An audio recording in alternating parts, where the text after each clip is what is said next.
Hebreus capítulo 6, a partir do verso 9, né? Nós estamos dando sequência à nossa série de exposições na Epístola aos Hebreus e nós paramos aí no capítulo 6. Hebreus 6, 9, todos acharam? A glória de Deus, graças a Deus, amém? Então vamos fazer a leitura aí a partir do verso 9, né? Hebreus 6, 9, o capítulo é o grande, o versículo é o pequenininho. Né? Diz assim: quanto a vós outros, todavia, ó amados, estamos persuadidos das coisas que são melhores e pertencentes à salvação, ainda que falamos dessa maneira, porque Deus não é injusto para ficar esquecido do vosso trabalho e do vosso amor que evidenciastes para com o seu nome, pois servistes e ainda servis os santos. Verso 11. Desejamos, porém, continue cada um de vós, mostrando até o fim a mesma diligência para a plena certeza da esperança, para que não vos torneis indolentes, mas imitadores daqueles que pela fé e pela longanimidade herdam as promessas. Verso 13. Verso 13 diz o seguinte: pois quando Deus fez a promessa a Abraão, visto que não tinha ninguém superior por quem jurar, jurou por si mesmo, dizendo: certamente te abençoarei e te multiplicarei. E assim, depois de esperar com paciência, obteve Abraão a promessa. Pois os homens juram por aquilo que lhes é superior, e o juramento, servindo de garantia para eles, é o fim de toda contenda.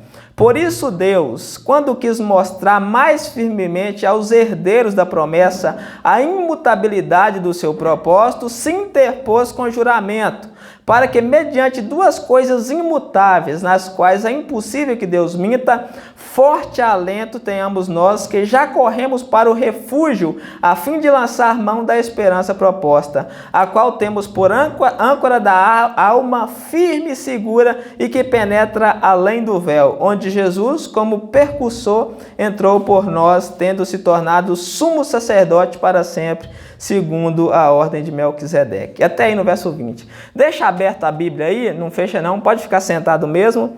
Fecha apenas os olhos e vamos orar ao Senhor nesse momento para que o Senhor nos conceda graça para ouvirmos a sua palavra essa noite. Senhor Pai Santo, mais uma vez nós viemos diante de Ti em nome do nosso Senhor Jesus Cristo. Nós viemos com muita alegria, Senhor, muita satisfação de estarmos todos reunidos, todos os irmãos, Senhor, que o Senhor trouxe aqui hoje, que saiu das suas casas, que saiu do seu conforto. E o Senhor trouxe todos eles aqui para ouvir a sua palavra, Senhor. E eu, como humilde servo, sabendo que eu nada sou, Senhor, eu sou o mais indigno dos homens, venho diante do Senhor te pedir graça, te pedir iluminação, de maneira que a sua palavra seja pregada, clara, límpida, Senhor, pura, para que todos possam ouvir com o máximo de simplicidade, que a sua palavra possa ser entregue aos nossos irmãos, Senhor, aos seus filhos, para que todos possam entendê-la, compreendê-la simplesmente, muito simples e fácil. Por favor, ó Deus, nos ilumina, me enche do seu Espírito para que eu possa pregar, porque eu sei que é assim que sucede com seus servos, que sucederam com eles nas Escrituras. O Senhor os enchia para que eles pudessem levar a sua palavra.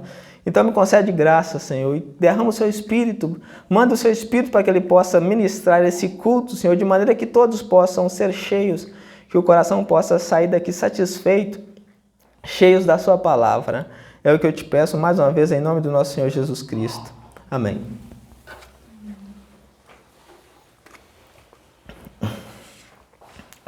O nosso tema de hoje é a grandeza da promessa de Deus.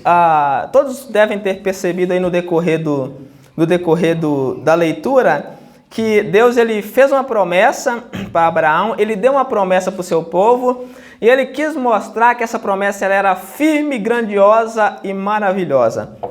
Então aqui nós vemos a grandiosa promessa de Deus, né? O nosso tema de hoje é essa grandiosa promessa de Deus. Essa promessa que nós vamos ver o que é ela mais a fundo, né? Do que se trata essa promessa que Deus fez, que Deus nos entregou, que Deus nos tornou participantes dela. Então o nosso tema é esse, a grandiosa promessa de Deus. Grava isso aí no coração, guarda isso aí, né? Coloca numa gavetinha aí esse tema, a grandiosa promessa. Né? O que viria a ser essa promessa? Né? Do que se trata essa promessa? Por que essa promessa é grande? Por que Deus ele faz ênfase até de jurar que essa promessa se concretizaria? Que promessa é essa? Então, o nosso tema é esse. Nós já estamos há alguns dias, né, estudando a Epístola aos Hebreus, né? Nós já estamos fazendo a exposição dessa epístola há alguns dias, já tem meses, né? Por assim dizer, já tem bastante meses nós estamos fazendo a exposição dessa epístola e nós nos maravilhamos cada vez mais, né, com essa epístola. O contexto dessa carta, né, só para relembrar, nós já vimos muitas vezes do que se trata. Nós vemos que o autor ele é desconhecido, né? Ele escreve essa carta para uma comunidade de judeus crentes, né? Judeus que haviam se convertido ao cristianismo. E nessa epístola, o autor ele escreve para chamar a atenção dos judeus que já estavam de malas prontas, né, para voltar para o judaísmo, a não virarem as costas para Cristo. Nessa epístola ele gasta muito tempo mostrando a grandeza de Jesus Cristo como sendo o nosso Salvador, né, mostrando para eles que eles precisavam de Jesus Cristo como sendo Salvador, que eles não cometessem a loucura de virar as costas para Cristo, porque virar as costas para Cristo significaria condenação eterna, né? Virar as costas para o único meio de salvação que Deus nos deixou, que é através do seu Filho. Só há uma única forma de salvação na face da terra, é pela fé no Senhor Jesus Cristo. Ela não está em igrejas, ela não está em pessoas, ela não está em denominações, ela está na fé, né? Ela está em Cristo. Cristo é a única forma de salvação. Qualquer uma pessoa, não importa se ela é bonita, se ela é feia, se ela é rica, se ela é parda, quem que ela for, qualquer pessoa na face da terra, se ele crê que Jesus Cristo morreu e ressuscitou pelos pecados dela, ela é salva. O Evangelho é isso, o Evangelho trata disso. Qualquer pessoa na face da terra pode crer, pode acreditar. Se ela acreditar, se ela se arrepender dos seus pecados, se ela crê que Jesus morreu por ela, ela é salva. Então o autor ele faz questão de demonstrar isso no todo o decorrer da epístola, né, que só há uma forma de salvação, que é Cristo, e que se eles deixassem Cristo e voltassem para a antiga religião, que era o judaísmo, eles estavam perdidos.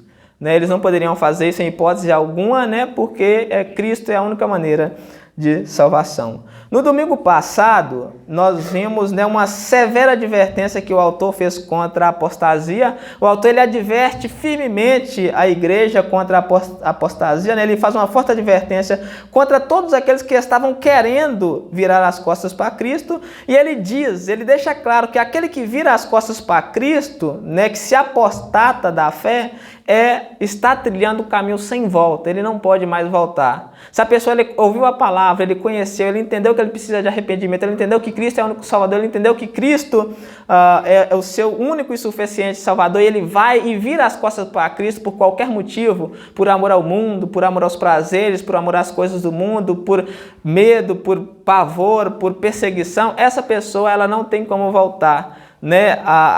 Aqui está falando de apostasia. Ele não está falando aqui de tropeços que nós temos, que os crentes caem. Ninguém é perfeito.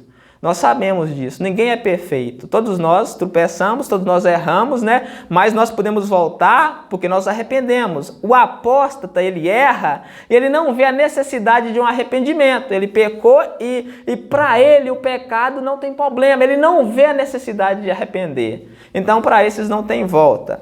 Ele faz essa severa advertência, foi o que nós vimos no domingo passado, e hoje ele vai falar aos cristãos da igreja. Hoje, depois de termos visto a severa advertência feita pelo autor, né, no domingo passado, ele faz essa severa advertência aos falsos crentes. Nós veremos a sua palavra dirigida agora aos crentes verdadeiros, chamando eles a perseverarem na fé. O autor ele vai enfatizar aqui a questão de perseverança, né? Ele vai enfatizar a questão de que os crentes precisam perseverar, nós precisamos perseverar, porque a Bíblia fala que só aquele que perseverar até o fim é que será salvo. Ele chama os crentes a perseverar na fé até o fim, né? Até o fim do tempo, né? E essa perseverança... essa perseverança ela só seria possível se a pessoa tivesse em vista a promessa.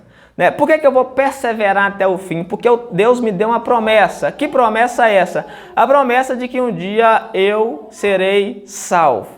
Né? Um dia eu estarei com Ele para sempre nos céus. E de lá nunca mais nós vamos sair, lá nós nunca mais vamos enfrentar problemas, dores, sofrimentos, nós nunca mais vamos morrer, nós nunca mais vamos passar por velórios, enterros, nada disso. Lá é o lugar perfeito. Deus fez a promessa para Abraão, a promessa para Abraão era que todas as nações, todas as famílias da terra seriam abençoadas nele. Como? Da descendência de Abraão nasceria um homem que salvaria todos aqueles que crescem. Esse homem era Jesus, é Jesus, né? Ele nasceu, ele morreu pelos nossos pecados, ele ressuscitou, ele subiu ao céu, e qualquer pessoa que crê que Jesus morreu e ressuscitou pelos pecados dele, pelos nossos pecados, né? Essa pessoa, ela é salva. Então, nós só perseveraremos até o final se nós tivermos em mente essa promessa, né? Essa promessa de que um dia nós herdaremos a vida eterna.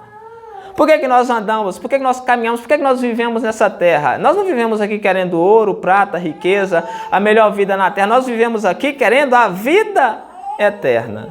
Né? Se tem qualquer pessoa que vive nessa terra para acumular ouro, prata, riqueza, amigos, bens materiais, essas coisas, ela está vivendo pelo motivo errado. Sabe por quê? Porque a Bíblia fala que ela não vai levar nada. Nada ela leva no caixão a não ser as suas obras. Então a única maneira de vivermos aqui é juntando o tesouro no céu. Como? Crendo no Senhor Jesus Cristo.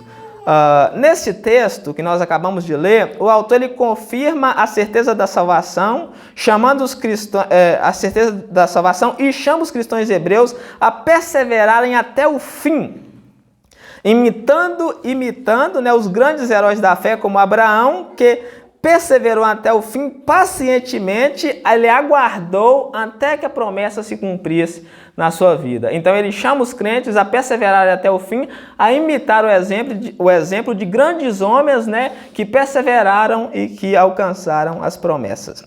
A despeito disso, nós vemos aqui algumas lições muito importantes.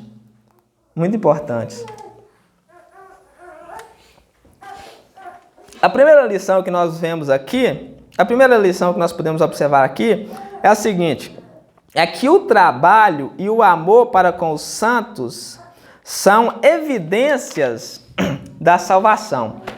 O autor vai dizer aqui que o trabalho e o amor que aqueles hebreus tinham para com os outros irmãos é que evidenciavam a salvação deles. Nós vemos isso aí nos versos 9 e nos versos 10. Vamos fazer a leitura junto. Quem tiver com a Bíblia e puder acompanhar, diz assim, verso 9 e verso 10 diz assim: quanto a vós outros, todavia, ó amados, ele vai chamar eles de amados, né? Estamos persuadidos das coisas que são melhores, pertencentes à salvação. O escritor de Hebreus aqui, ele afirma, né, ele chama os hebreus de amados e ele afirma saber que eles estão persuadidos das coisas que são melhores para a salvação. Aí ele vai dizer, ainda que eu falei dessa maneira, ainda que falamos dessa maneira, ainda que ele tenha feito aquela advertência severa, ele reconhece que aqueles crentes eles conheciam as coisas que eram melhores, pertencentes à salvação. Que coisas eram essas? Ele vai dizer no verso 10. Porque Deus, ele vai dizer, Deus não é injusto para ficar esquecido do vosso trabalho e do amor, né, o trabalho que eles tinham e o amor que eles evidenciavam para com o nome do Senhor Jesus, né, pois eles estavam servindo os santos. Então o amor, né, e o trabalho deles para com os santos era a evidência da salvação. Como nós sabíamos que aquela igreja havia crido? Porque ela amava, ela tinha um grande zelo pelo nome de Cristo, né? Ela mostrava esse zelo através do seu trabalho com o serviço dos santos. Aqui o autor ele chama os hebreus crentes de amados, né, e diz, ainda que ele tenha falado daquela maneira, aquela severa advertência que nós vimos domingo passado, ele sabia que aqueles cristãos eles conheciam as coisas melhores pertencentes à salvação e que o trabalho e o amor no servir aos santos evidenciavam a salvação. Né? A grande evidência da salvação, a grande certeza que nós temos de que nós somos salvos, de que nós fomos regenerados, de que nós nascemos de novo, de que nós nos entregamos ao corpo de Cristo, não é a roupa que nós usamos, né? Não é a roupa que nós usamos, não é o cabelo longo que muitas pessoas acham, não é o estar todo dia na igreja, é o que então? O que é essa evidência? É a vida transformada, né? A vida transformada pelo Evangelho. Como que a pessoa tem a vida transformada pelo Evangelho? Ela vivia no erro, ela ouviu que não pode mais viver no erro, ela se converteu, ela não vive mais no erro. Ela vivia no adultério, viu que adultério é pecado, ela parou de adulterar. Vivia na fofoca, ouviu que a fofoca é errada, ela parou de fofocar. Vivia contando mentira, ouviu que a mentira é errada, ela parou de mentir. Vivia fornicando. Fornicando, para quem não sabe, gente, é sexo fora do casamento. A Bíblia proíbe, a Bíblia considera como é pecado. Quando a pessoa sabe que a fornicação é pecado, ela deixa. Então ela tem a vida transformada, né? A evidência de que nós cremos, de que nós arrependemos dos nossos pecados, é que nós vivemos uma vida transformada. Não são as coisas que nós praticamos, né, que são exteriores, mas o sim viver para o nome de Deus, né? Ter uma vida transformada. Segundo ponto que nós vemos aqui, segundo ponto que nós observamos acerca desse texto, é o seguinte: os irmãos, eles deveriam serem imitadores, né? A segunda lição que nós tiramos aqui é que os irmãos, eles deveriam ser imitadores daqueles que pela fé e pela paciência herdam as promessas. Nós vemos isso aí nos versos 11 e 12. Diz assim, ó: desejamos, porém, continue cada um de vós mostrando até o fim, né, a mesma diligência para a plena certeza da esperança, para que não vos torneis indolentes, mas imitadores daqueles que pela fé e pela longanimidade herdam as promessas. Então a lição que nós temos aqui é essa, que os irmãos, eles deveriam ser imitadores daqueles que pela fé e pela paciência eles herdam as promessas. Aqui o autor, ele chama os hebreus a permanecerem diligentemente até o fim, né? Eles deveriam permanecer na fé cristã, eles não poderiam virar as costas para Cristo, eles deveriam permanecer até o fim, porque eles estavam sendo tentados justamente a isso, a virar as costas para Cristo. Eles deveriam permanecer com a mesma diligência, né? Com a mesma sabedoria, com o mesmo cuidado, até o fim, sem virar as costas para Cristo. E eles deveriam fazer algo mais, eles deveriam ser imitadores daqueles que pela fé e pela longanimidade eles herdaram as promessas. Aqui ele dá o exemplo de Abraão aí a partir do verso 3. Abraão ele permaneceu firme até o fim, né? Ele cria na promessa de Deus e ele teve paciência, ele esperou muitos anos até que a promessa de Deus se concretizou. O autor está querendo dizer que nós também devemos fazer da mesma maneira, ter paciência até que a promessa se cumpra, né? A promessa só vai se cumprir na totalidade quando nós recebermos o reino que Deus prometeu, a casa do Pai que Jesus diz que tem preparado para nós. E os exemplos dos heróis da fé, ele vai dar uma lista completa lá em Hebreus, no capítulo 11, né? No capítulo 11, ele vai dizer aí, vai falar uma lista completa das pessoas que nós devemos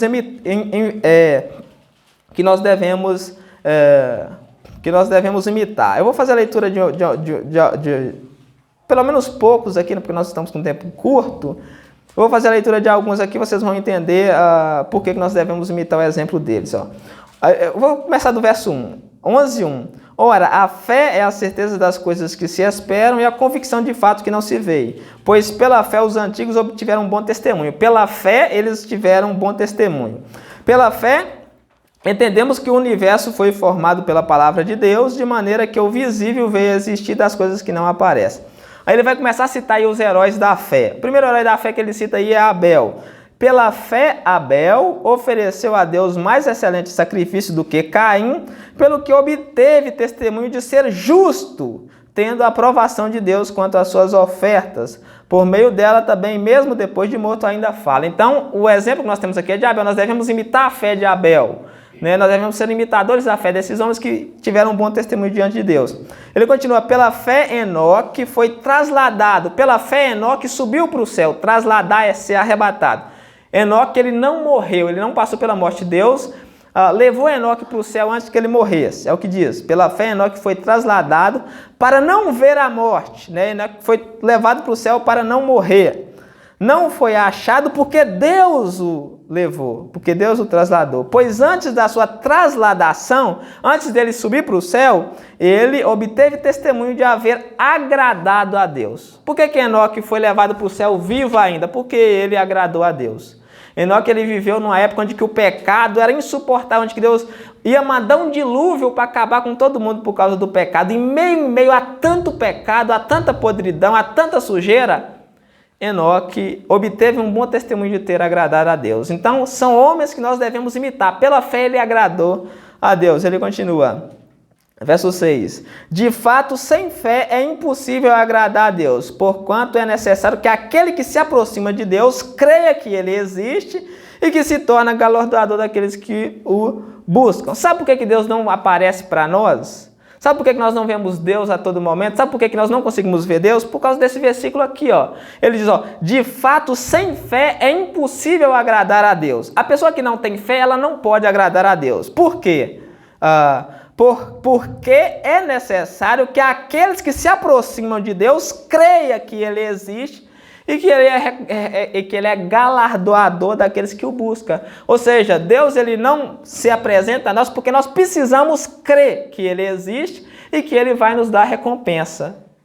Entendeu? É por isso que Deus não se mostra. Se Deus se mostrasse para nós, não era mais pela fé, e sim pela vista. Mas pelo fato de Deus não se mostrar a nós, nós estamos vivendo pela fé. E aquele que se achega a Deus e crê de todo o coração que ele existe, que ele tem uma recompensa para dar para ele na vida eterna, né? A vida eterna, essa pessoa, ela agrada a Deus. Eu vou ler só mais esse exemplo aqui, que é o exemplo de Noé, o último herói da fé, aí, é o último que eu vou ler, né? Que nós devemos imitar a fé. Verso 7. Pela fé, Noé, divinamente instruído acerca de acontecimentos que ainda não se viam, sendo temente a Deus, aparelhou, construiu uma arca para a salvação de sua casa, pela qual condenou o mundo e se tornou herdeiro da justiça que vem da fé. Então, pela fé, Noé, no meio do deserto, né? No meio do deserto, Noé construiu uma arca. Quando todo mundo falava que Noé era doido, como é que você vai construir uma arca no meio do deserto? Você é doido construir uma arca no meio do deserto? Arca é um barco. Onde numa terra seca que não chovia há anos. Por que você vai construir uma arca aqui? Né? Noé tinha ouvido a palavra de Deus e crido. Deus falou que ia mandar um dilúvio, ia destruir todo mundo, e Noé tinha crido. Mas ninguém creu quando ele construiu. Mas pela fé ele fez a arca e foi salvo, né? Ele e a sua família por intermédio da arca. Voltando lá ao texto. Então nós vemos aqui essa segunda lição, que o escritor de Hebreus, ele nos chama a perseverar até o fim, né? A Bíblia deixa claro que aquele que não perseverar até o fim, Deus não se agrada dele. A pessoa que parar no meio do caminho, que não perseverar até o fim, ele não terá recompensa. Deus nos chama para perseverar até o fim. Nós precisamos ir até o final, né? Na fé, firmes na fé.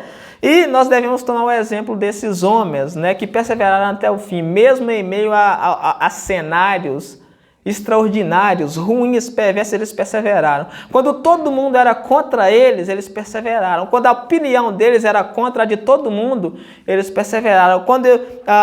Mesmo quando eles sabiam que o certo era certo e as pessoas acreditavam que o errado é que era certo, eles perseveraram. Por isso que eles agradaram a Deus e por isso que eles se tornaram herdeiros das promessas. É por isso que eles se tornaram herdeiros das promessas. Terceiro ponto, terceira lição que nós vemos aqui, terceira lição que nós podemos observar nesse texto, acerca da promessa, é que a firmeza da promessa de Deus. Deus, ele vai mostrar que essa promessa que ele fez, ela é firme, né? A firmeza da promessa de Deus nos leva a esperar pacientemente o seu cumprimento, como no caso de Abraão, verso 13 ao 15. É a firmeza, a certeza dessa promessa, né? A firmeza, Deus ele jurou por ele mesmo que essa promessa ela se cumpriria, e essa firmeza que nos faz esperar pacientemente como Abraão esperou. Né? Quando você percebe que a promessa de Deus ela é firme, aí você tem força para esperar com paciência. Né? Porque não é fácil viver a vida inteira esperando a vida eterna depois da morte.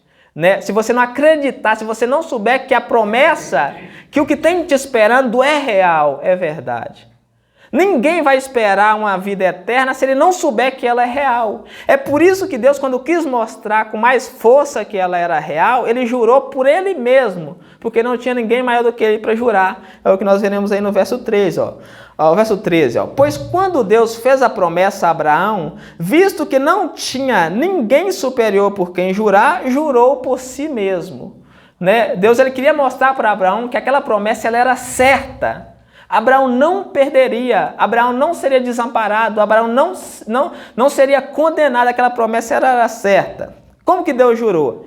Ele jurou, certamente te abençoarei. Isso está em Gênesis capítulo 22, versículo 16. Né? Deus ele jurou por ele mesmo que ele abençoaria e multiplicaria a Abraão. Né? E essa jura, essa certeza, essa firmeza que Deus deu acerca da sua palavra pelo seu juramento fez o quê? Fez com que Abraão esperasse pacientemente, é o que nós vimos aí no verso 15. E assim, depois de esperar com paciência, obteve Abraão a promessa. Né? Deus fez a promessa a Abraão e não tendo alguém superior por quem jurar, ele jurou por ele mesmo, porque ele era o mais alto, ele é o mais alto que existia. Como ele não tinha por quem jurar mais alto do que ele jurou por ele mesmo, para mostrar a firmeza da sua palavra e a firmeza da promessa, mostrar a firmeza da sua promessa.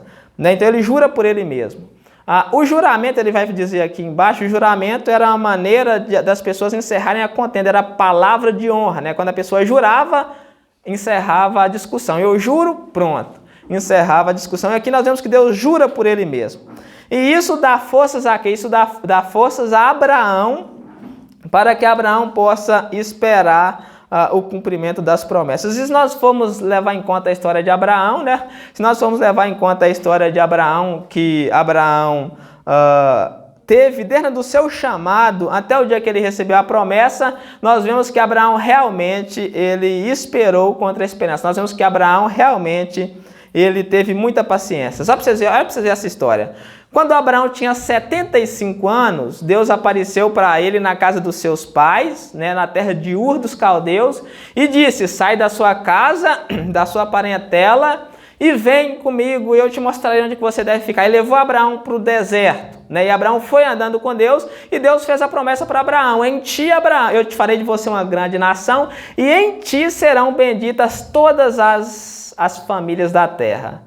Né? A promessa é essa, a promessa que Deus fez, a promessa que Ele quer mostrar o quanto que ela é firme é essa: em ti serão benditas todas as nações da terra. O que que significa isso? O que que significa em ti, Abraão, serão benditas em todas as nações da terra?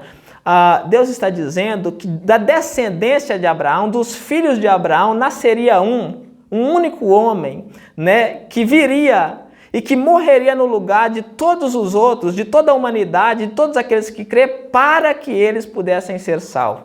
As famílias da terra seriam abençoadas nesse sentido de que elas poderiam herdar a vida eterna. Né? Nós seríamos abençoados. Era como se Deus estivesse dizendo: Abraão, dos seus filhos eu vou mandar um Salvador para salvar os homens. Por que nós precisamos de um Salvador? Porque os nossos pecados nos separam de Deus. Então é por isso que nós precisamos de um Salvador, é por isso que nós somos abençoados como Abraão, porque Deus manda um Salvador para nós. Né? Então, com 75 anos, Deus chamou Abraão e fez essa promessa: da sua descendência nascerá aquele que há de salvar o mundo. E muitos anos depois, Jesus nasce. Nós sabemos como é que Jesus nasceu, né? Ele nasceu de uma virgem, ele viveu uma vida sem pecado, ele nunca pecou, né? Com 33 anos, Jesus ele é preso, ele é crucificado, ele é morto. A Bíblia fala por que ele foi crucificado, por que ele foi morto, porque Deus pegou os pecados de todas aquelas pessoas que iriam crer e colocou sobre ele. Então Deus castiga nele os nossos pecados, Deus castigou nele os nossos pecados, né, para que nós não tivéssemos culpa. Jesus morreu para pagar pelos nossos pecados e Deus o ressuscitou para nos tornar justos. Quando Deus ressuscita Jesus, Deus nos torna justos, de maneira que nós não somos mais condenáveis diante do tribunal de Deus. No último dia, quando nós estivermos diante do trono branco, nós não precisaremos mais pagar pelos nossos pecados, porque Cristo pagou na cruz. Isso é se nós crermos, se nós acreditarmos, se nós vivemos para Ele, né? Se nós acreditarmos de todo o nosso coração, nós seremos salvos. Essa é a promessa que Abraão fez. E que Deus fez a Abraão. E que Deus jura aqui, ó. Deus, eu juro por mim mesmo que eu te abençoarei. É a mesma coisa que Deus estivesse dizendo para mim, para você aqui hoje. Eu juro pelo meu nome que se você crê em Cristo, você não verá a morte. Você não verá a condenação do inferno. Isso é maravilhoso demais porque a promessa de Deus ela é firme. Deus está dizendo para todos nós hoje, se você crê em mim, se você crê em Cristo, você não será condenado. Eu juro por quem? Por mim mesmo, porque não tem ninguém maior para que eu jure. Eu juro por mim mesmo, que se você crê no Senhor Jesus Cristo, que você crê que eu enviei o meu filho para morrer no seu lugar, você nunca experimentará a morte. É como Jesus fala, né? Aquele que crê em mim nunca morrerá eternamente. Né? Nunca morrer eternamente é o inferno. Aquele que crê em mim nunca vai morrer eternamente. E ele diz, aquele que crê em mim aquele que está vivo e crê em mim, ainda que ele morra, né? Porque todos nós morremos, eu ressuscitarei no último dia. Jesus não nos deixará morrer. Essa é a promessa de Deus. Essa é a promessa que Deus jurou por Ele mesmo para nos dar a certeza, né? Como nós aplicamos isso à nossa vida? Como que nós podemos pegar essa promessa e ter forças para viver? Por quê? Porque o que Deus está querendo dizer aqui é que não é vão você gastar o seu tempo para vir no culto. Deus está dizendo que não é vão você gastar o seu tempo para ler a Bíblia, para orar. Deus está dizendo que não é vão você abrir mão dos prazeres mundanos, porque o que Ele tem para nós é infinitamente melhor do que qualquer coisa que nós podemos conseguir aqui nessa terra.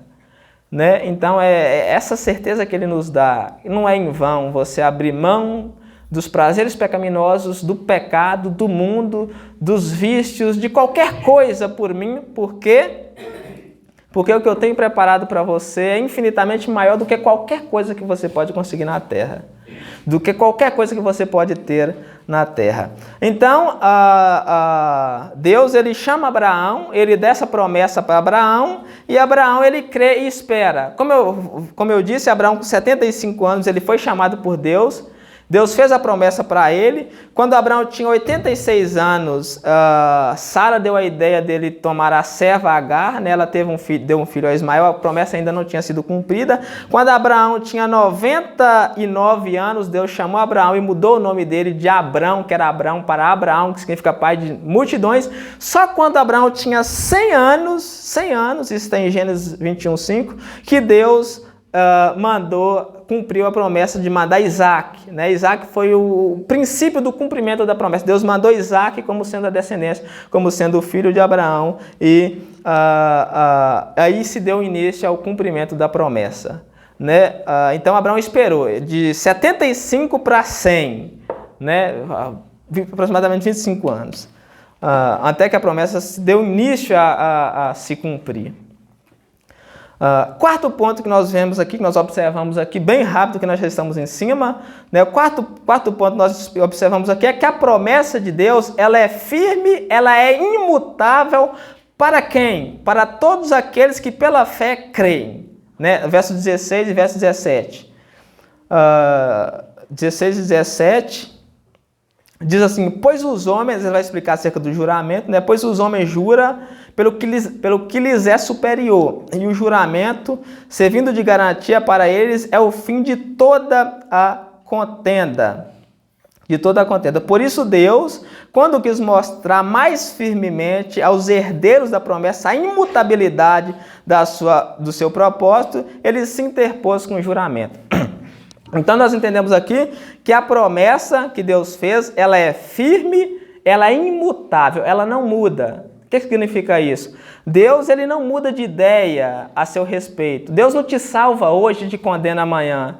Não é porque você erra que Deus vai te condenar. Quando fala que a promessa ela é imutável, apesar dos nossos erros, Deus ainda nos salva. Apesar dos nossos pecados, Deus ainda nos salva. Ela é imutável, ela não muda. Deus não fica alterando de modo, Deus não fica salva, condena.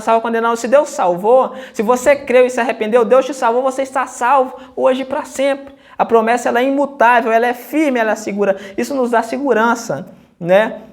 Aqui nós vemos o juramento de Deus, quando Deus quis mostrar a Abraão o quanto a promessa dele era verdadeira. Deus, ele jura, né? Quando Deus quis mostrar que a promessa era imutável, ele jurou pelo seu próprio nome. Eu não vou explicar acerca do juramento aqui, porque senão nós vamos demorar mais ainda. Mas o juramento é simples e qualquer outro dia nós vemos. Eu vou rapidamente pular aqui, porque nós já estamos bem em cima da hora.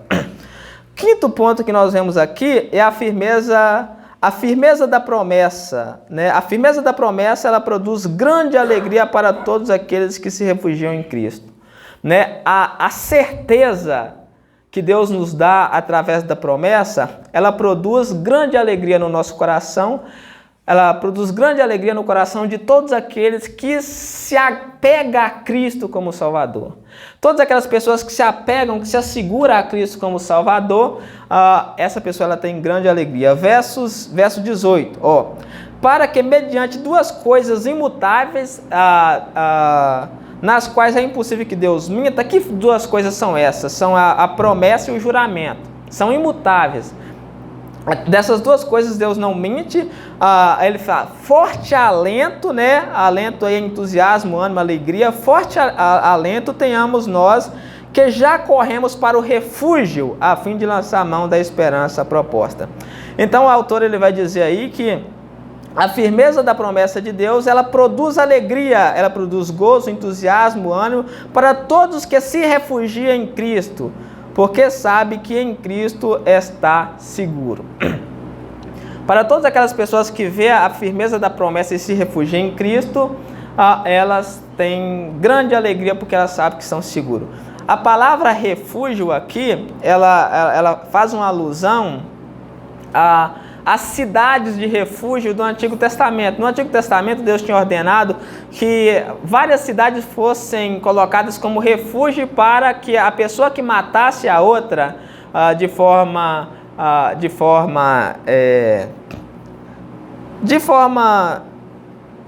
sem culpa, acidental, por assim dizer, igual se tiver dois no mato, tirando lenha, e o ferro do machado soltasse, ferisse aquele outro de maneira que ele viesse morrer, aquela pessoa que estava usando o machado, ela deveria correr para a cidade de refúgio, né, para que ela não fosse morta para o vingador do sangue.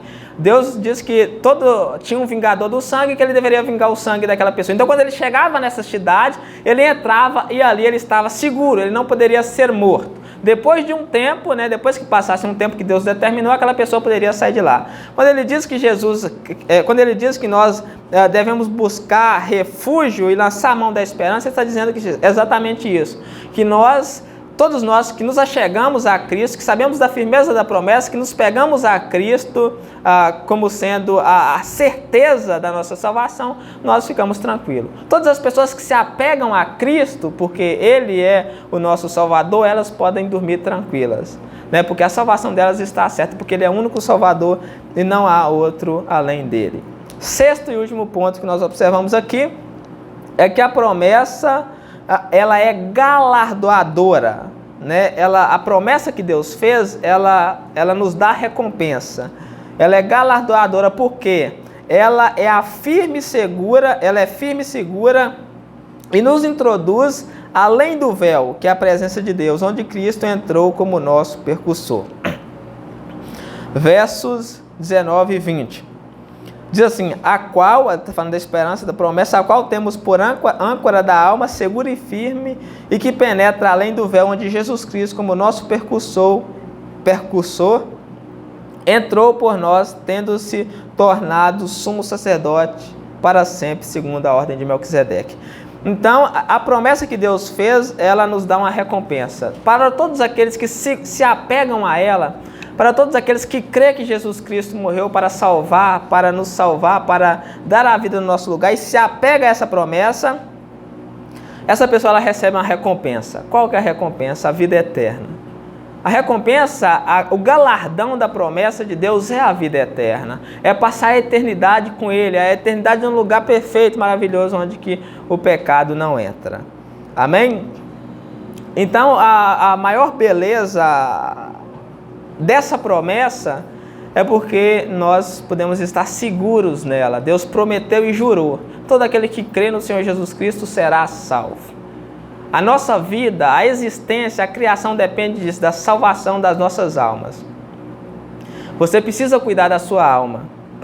Você precisa cuidar da sua alma porque a sua alma é eterna. Você precisa colocar a sua vida em ordem para com Deus. Você precisa arrepender dos seus pecados. Você precisa entregar a sua vida a Deus. Você precisa deixar os seus pecados. Porque a vida nessa terra não se compara com o que Deus tem preparado para nós. E todos aqueles que não colocarem a vida em ordem para com Deus, eles não herdarão essa vida. Eles serão condenados. Então o que a Bíblia nos diz é que nós devemos colocar a nossa vida em ordem. Nós devemos arrepender dos nossos pecados e crer no Senhor Jesus Cristo. Viver para Ele. Deixar o pecado até o dia que Ele volte. Amém? Nós vamos